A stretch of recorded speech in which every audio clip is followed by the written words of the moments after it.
Welcome to the Rising Leader Podcast. I'm your host, Mark J. Silverman.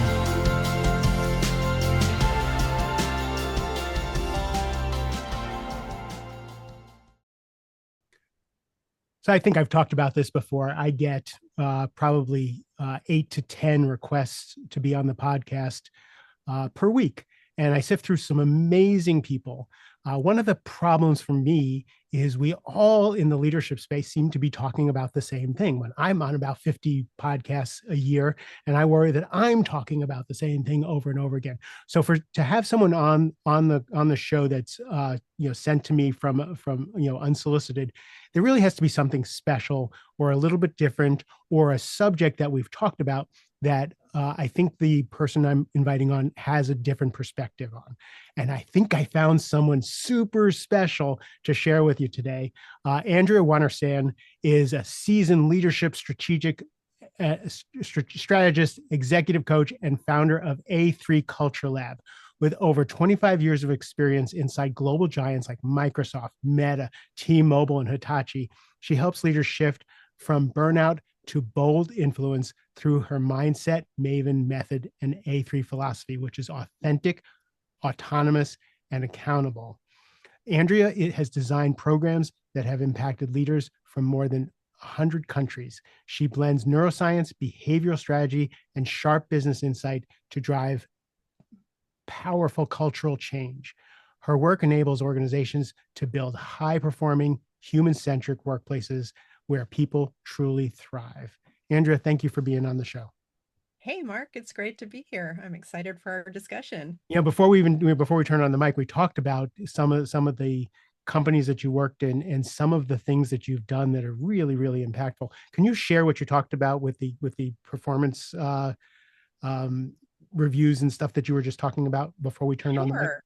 Sure. I started my career at T-Mobile in the people leadership and people impact space. I had an IT career before that shift. That's another story for another day. But it really was accountable for the performance review process. So performance management, from goal setting all the way through the review process and how managers give feedback. I then moved over to Microsoft, where I had the opportunity to do that globally. In fact, in 2008, I had the opportunity to help facilitate Bill Gates' performance review. I didn't think I'd be able to say that in my lifetime. So, yes, I've been able to see the mechanisms about how you set goals and how managers can hold people accountable for achieving those goals or when they don't achieve those goals, and how to do that effectively. And then I've seen it. You can't surprise me in all the ways you can do it ineffectively, because I've pretty much seen it all. And that's the challenge that really, really sparked my interest in talking to you. Both your experience, the depth of your experience, but also your philosophy. We were talking again before the mic came on. I just finished a 360 review for a client who the feedback was, you need to get out of the weeds. You need to elevate yourself to a more strategic vision of your job. And the problem is, it's a very intricate job. The stakes are really high. So he's worried about taking his fingers out of the pie. How does he keep the level of integrity in the workflow without being completely in it and elevating? So that's something, in your one sheet, where we talk about topics. It basically is how to create high standards without control and inspire autonomy that sticks. And I was like, I need to talk about that. So just tell me what that topic is and then how you address it. Sure. So first of all, what you're talking about is when someone has been in the weeds in their career, and until you're a people manager, you're actually executing. When you move to people management, you still might have some individual contributor or some execution accountabilities, but now your job is to actually get work done through others. That means your hand's not directly on the steering wheel. You might be like the GPS sitting on the dashboard trying to inform them to turn right or turn left, but they ultimately have the steering wheel at that point. And that's a very uncomfortable position to be in, because your success is now dependent on you leading your team to be successful. And so setting those expectations and having it done to the quality level that you want, and it might not always be done exactly the way you would have done it, is a huge shift. So, as you look at how you set expectations and how then you assess progress on that and how you move forward, that shift in accountability as you move from individual contributor to people manager to people manager of people managers. Now you're really having to get things done through others and have less and less hands on control. It's a different way to lead. And so you do have to create autonomy in the aspect that folks know what they're accountable for and what they need to go execute against and what the quality level is in order for you to scale. Otherwise, you are stuck in the weeds. Another word for that is micromanagement. Okay, so now so I love that you talked about, your people managers of people managers. But again, when you go to the leadership team and you have to present that work as your own, like the buck stops with you. Now, how do we bring the team along to be accountable to the level of work that needs to be done? That comes down to how are you setting expectations? The gap that occurs is between telling someone what they need to do and having them actually do that and seeing the outcome is whether they even heard exactly what you said or did they hear something different.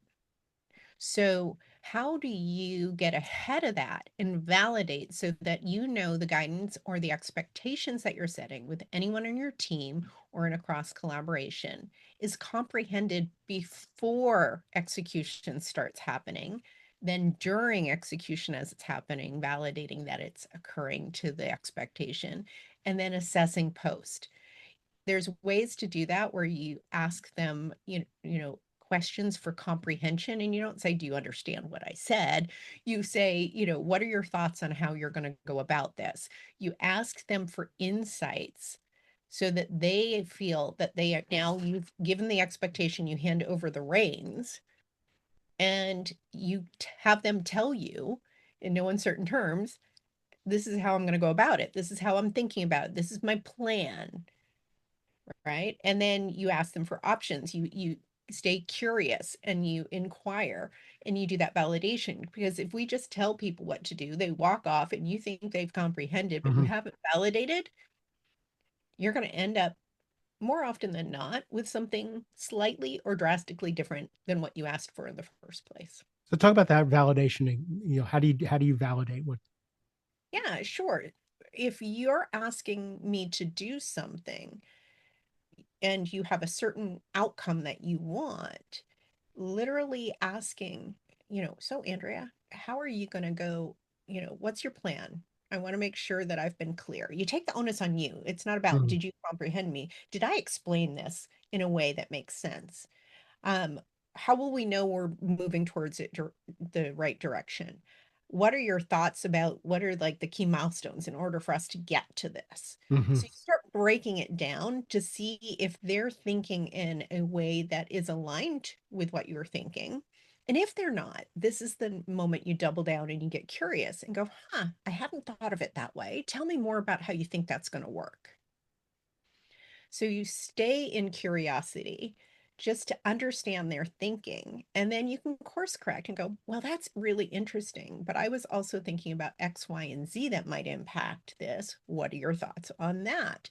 And so you're really trying to understand comprehension and thought path so that you get a good understanding of what they're planning to do, and B, you get a little more comfortable because you've handed over the reins, right? And so this isn't inspecting and asking them to tell you A through Z and every double click down that they're going to do. This is, do you understand what they're how they're going to go about it? Do you understand and agree with the fact that this could achieve the outcome that you've asked them to achieve? And are you ready to let go and trust for even just a bit for them to do so? And then say, great, look forward to hearing an update in our next one-on-one or at the next team meeting status.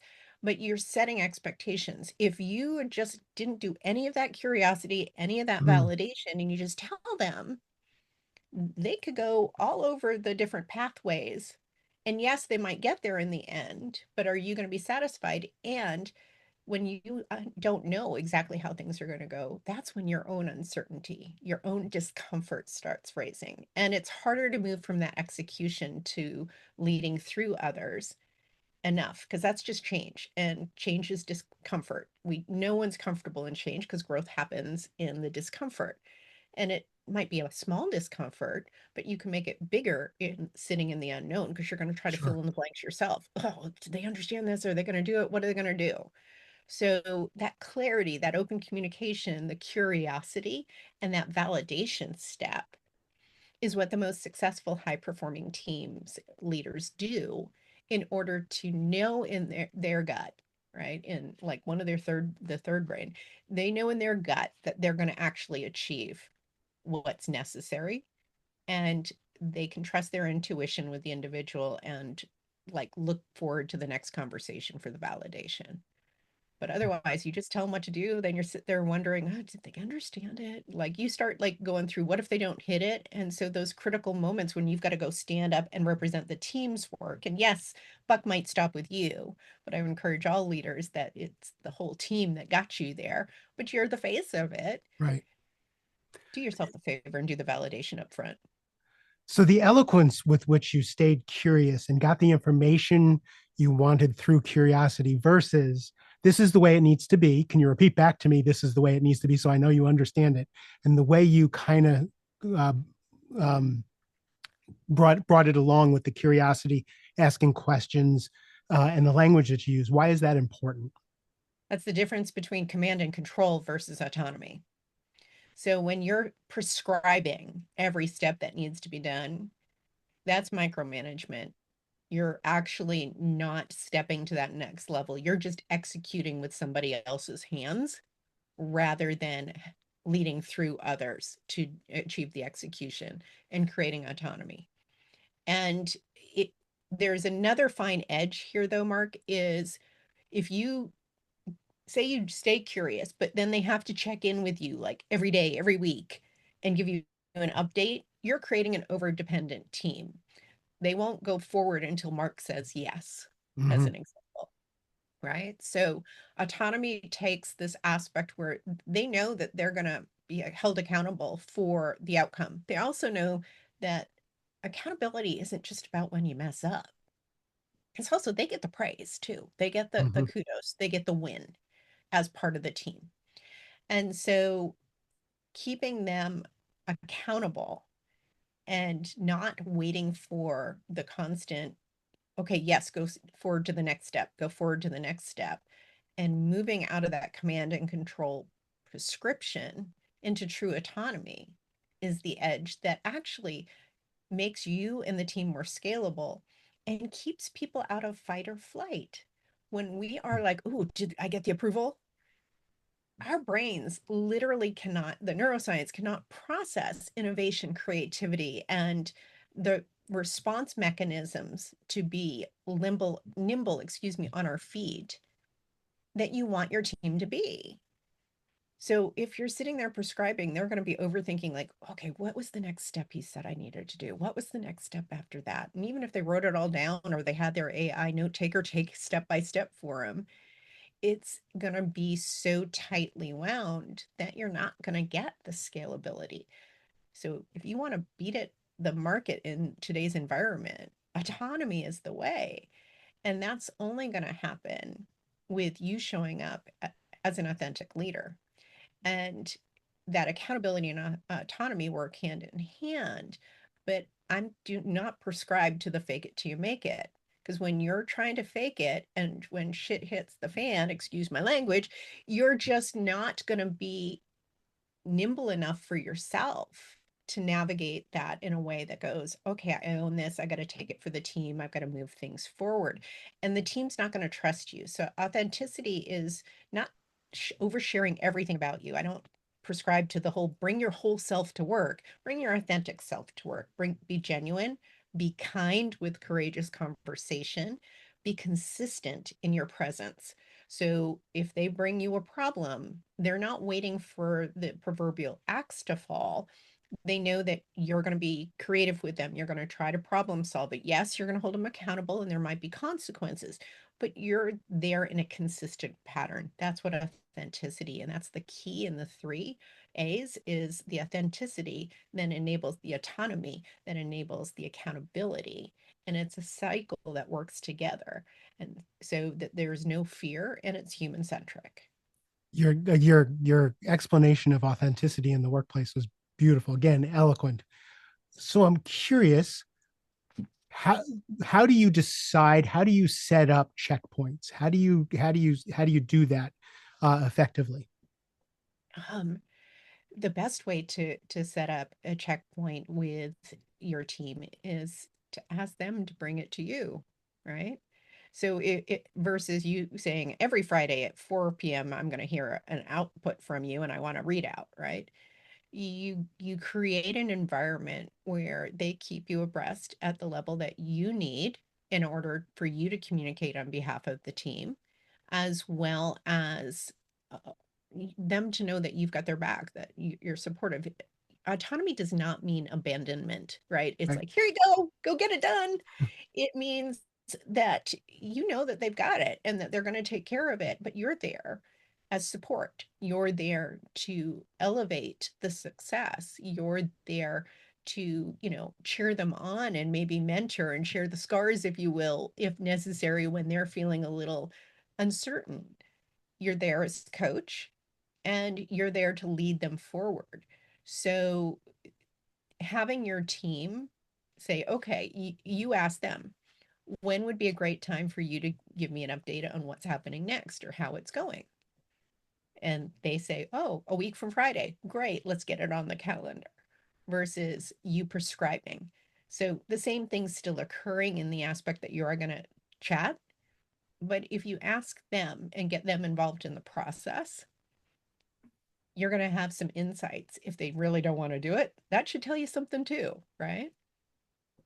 You're expounding all the attributes of agreements versus expectations, a concept we talk about here a lot without using the words. Just again, making it a partnership and making it a relationship. 100%.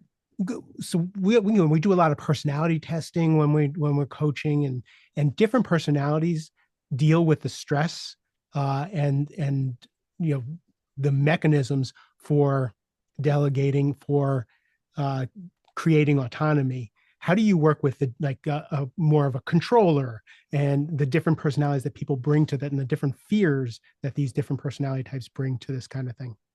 Yeah, and this is where the most insightful leaders that I work with that are really able to do this with excellence have emotional awareness. It's part of emotional intelligence, but they have a mind-body connection. They can feel the tension before they think the tension, because that's the way our body and our emotions work. So this whole idea, you don't bring your emotions to work, it's not personal, personal and professional. Here's the thing, your central nervous system and your emotional system never got that memo. You just come to work as you, and that aspect of your fears, your considerations, that is based in our emotions, which are based in memories. They're not about the current situation.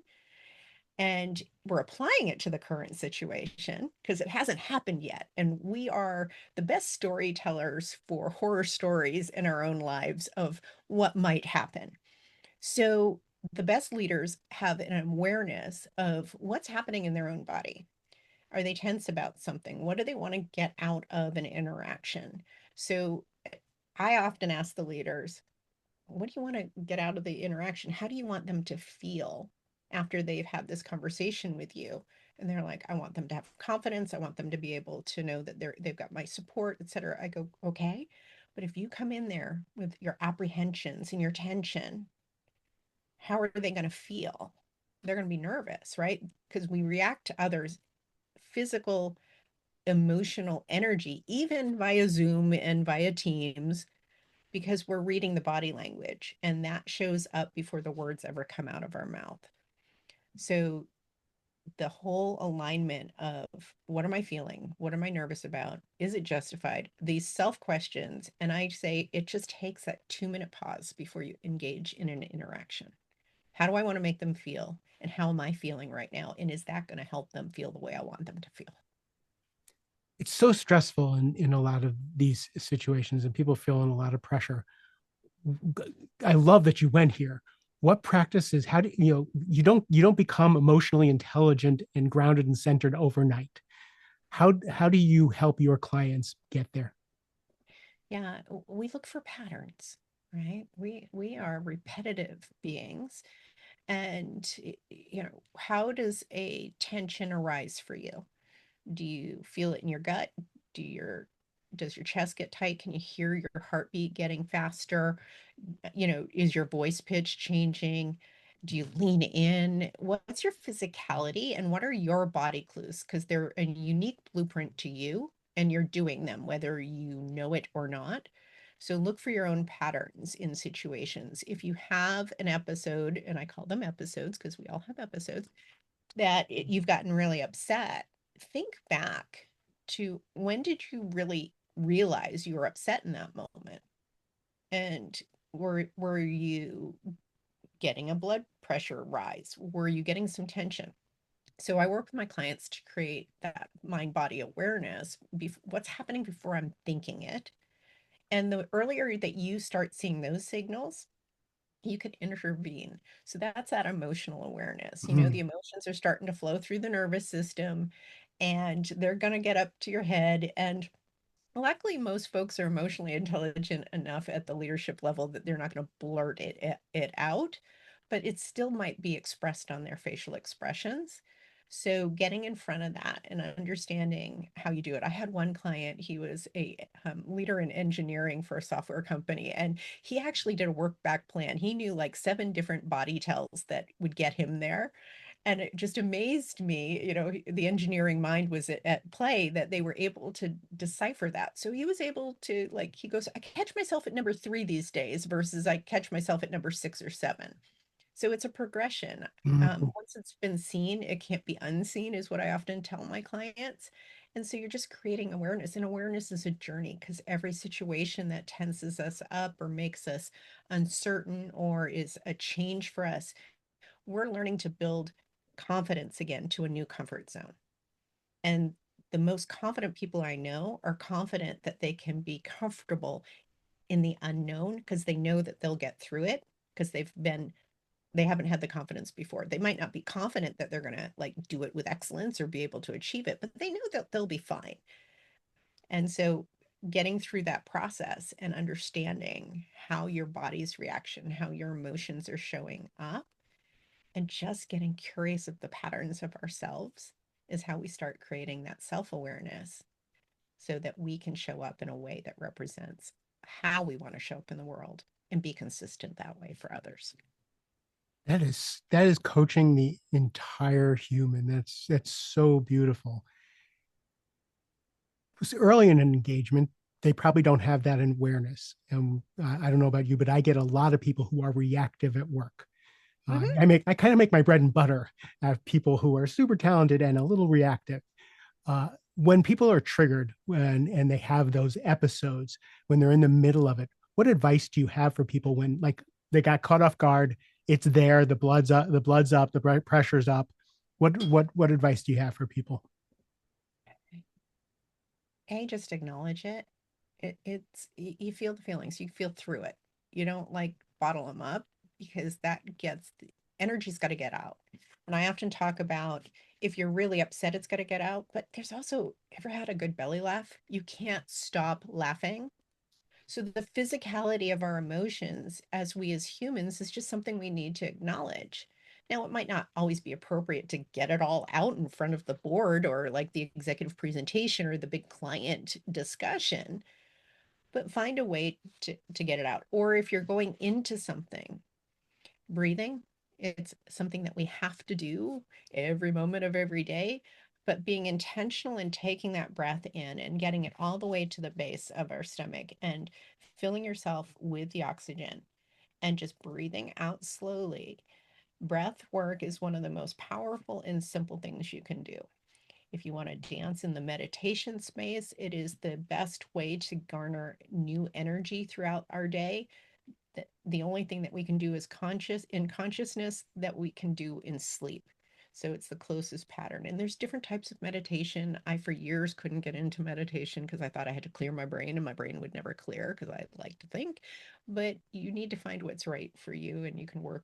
There's different meditations out there. Mm. But the breath work or a slight meditation, but even the simple pause and setting the intention can help you shift. And it's just that moment to allow you to shift and say, how do I want to show up in this moment? Soon as you set that intentionality, your brain, your body is going to say, okay, we got a plan. We're going to go for it. And it's just allowing that moment to happen. Because if we rush right in without that brief pause, we're going to regret it, right? Because we're going to show up with that reaction. I So love, it's learning pause. you said like people know, like if you're losing your shit, people know. And Uh-huh. to try and hide it just is just ridiculous. And often I tell people just take responsibility for it. Just say like, I'm a little triggered right now. Make sure it doesn't go right on the person, and you kind of deflect it off to the side so they know you're having a thing and that they're safe in that particular situation. Because again, like I coach a lot of people who uh, I was called because things like that happen just too often, right? And how do you work, and then we can work later, like how you practice outside of work, how you practice outside of those situations is how you're going to be when you're in those situations. Really beautiful work. I love the way you do them, bring the mind body into this. Now let's go back to, I want to go back to what you talking about, getting people to think for themselves. That's another complaint I get, is how do I bring people up to the level? Because it takes so much more time as leaders move through the ranks. The leadership just takes so much more people time than anybody expects to grow your team. How do you get people to think for themselves? Well, you've got to untrain them for their overdependence on you giving them the answers, right?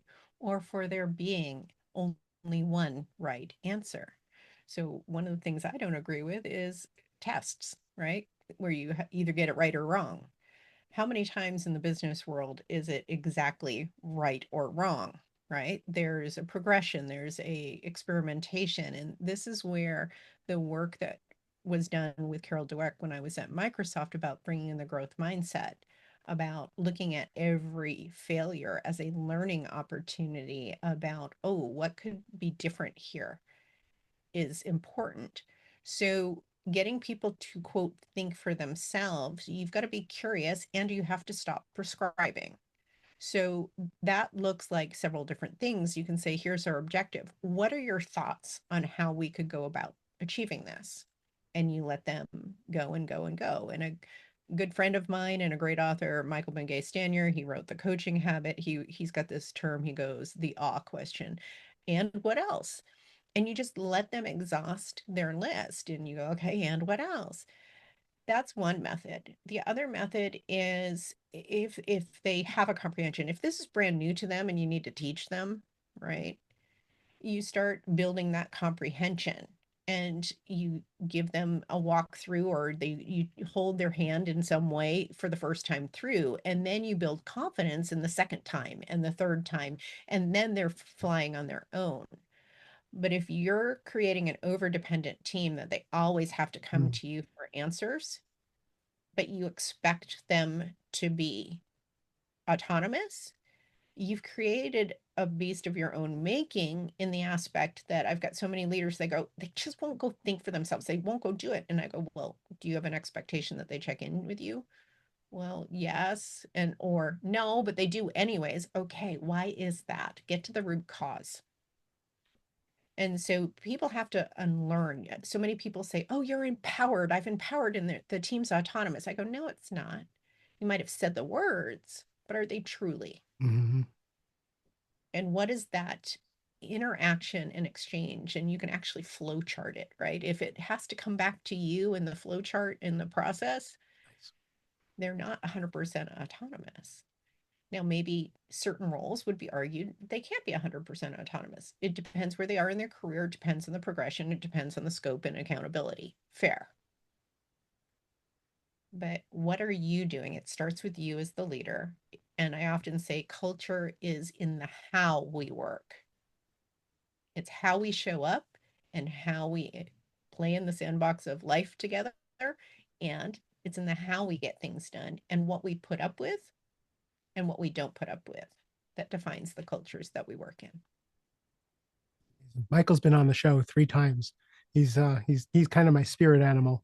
Give away cases of the coaching habit. Just that's a jacks or better when you get into leadership. I huge fan. Brilliant. This is such a lovely surprise, and I'm learning just sitting here and listening to you, and I'm also just feeling your presence, which is really just so calming and so grounding. So it tells me you are who what you teach, which is so beautiful. If people want more of you, where can they find you? Um, I am on, as far as platforms, I'm on LinkedIn. So Andrea Wanerstrand, I post 5 days a week, in particular about burnout and leadership and all the topics that we've talked about today, as well as my website, a3culturelab.com. Okay, we're going to put all that in the show notes. You don't even have to think about it. You can just click on it and you can find more of Andrea and learn like I did today. I told her that this was going to be 20, 30 minutes, and now I'm getting so fascinated. I want to have Andrea back because there's so much more I want to talk to her about. But Andrea, thank you for being here and sharing your wisdom with us. Oh, it's been a pleasure. And the time just flew. I Yeah. enjoyed it. To everybody else, I appreciate your time and attention. I hope you learned something today. I love you. Have a great rest of the day.